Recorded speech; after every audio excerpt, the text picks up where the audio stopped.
3D design class. We are going through and learning about Louise Nelvelson. Louise Nelvelson added lots of different found objects, table legs, big huge chunky pieces of wood, and she actually made what would be considered like a relief sculpture. But she made them so huge, they were like massive pieces of furniture, 12 feet tall. And what she would do is arrange them, and here's an example of one arranged. Found objects, and in this particular sample, there's lots of hardware that I picked up. Nails, hinges, fasteners, clips, clothespins. Okay. And in order to start this assignment, you have to have a lot of found objects. What you do after you found them is paint a piece of cardboard. You want the cardboard to be huge if you have a lot of found objects. But you want to have that space to play with your stuff. So I have some round washers here that are really big and chunky. I also have some smaller pieces that are also big and chunky, and I'm going to arrange them. This might be a little heavy. It's like got a lot of weight to it, but can I put it on there? Be a little cautious about something too heavy. It may not glue consistently, but I'm going to try it so that you guys can see. When you're done arranging things, clear things off at the edges in order, and then get your hot glue gun. Make sure it's hot before you start this.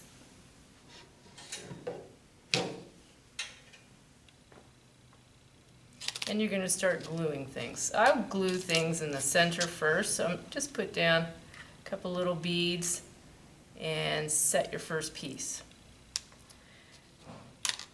Have it arranged according to your second piece, so this is kind of what I'm hoping to do, is a little bit of glue on each ring and setting them in place. That's pretty nice. I'm liking that. And why did I start in the center? Partly because you don't have to work over things and you have the good space on the edges to still use. So you're filling in your center first and arranging. Take your time to arrange things. In fact, I didn't play with these, but these might be kind of cool. These are just little round beads that I've had for years. I've made them into other things, and now it's like, well, they're just sitting around, so let me use them.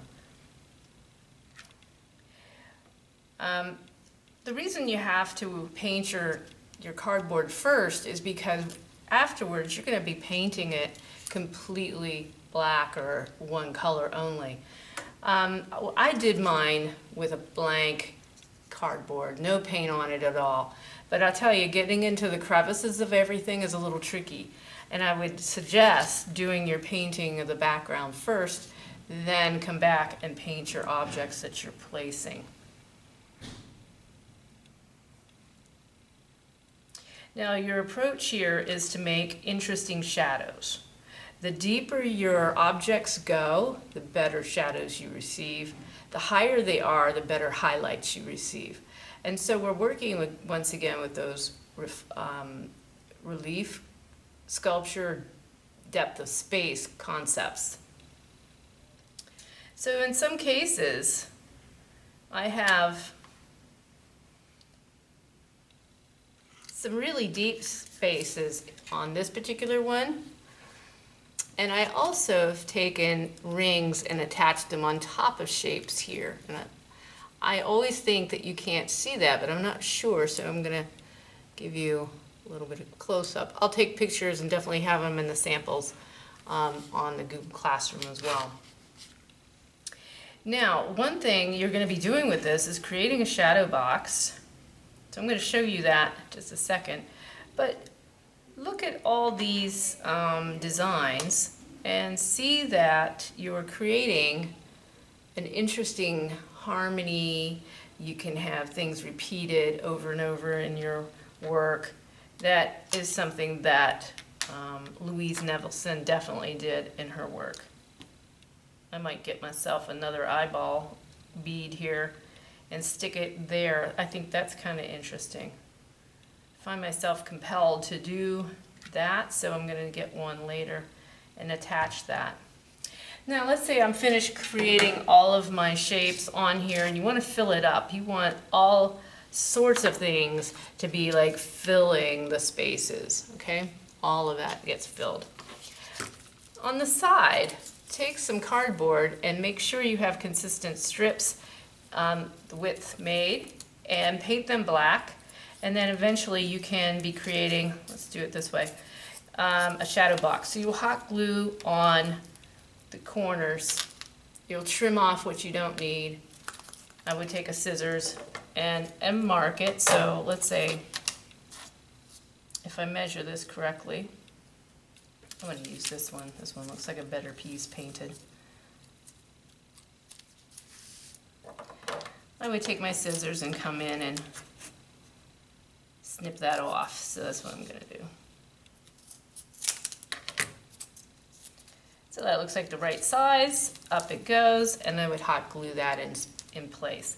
And then I would do the side walls here, and you can see how you now don't have to paint into the crevice. But after you're finished with all of that, you do have to paint the back of your cardboard. Okay. All the edges should be painted one color only. Now everyone should have a variable size of square or rectangle of cardboard. It should be changeable. So what we're going to do in class is actually hang ours on a wall, all collectively together, so it actually looks like a Louise Nelvelson sculpture on a big bulletin board. For you guys at home, hang them on the wall. It's very nice. It's very interesting to do. And actually, it's very soothing to look at this in your real space. I find that I'm intrigued by the shapes and things that are in here.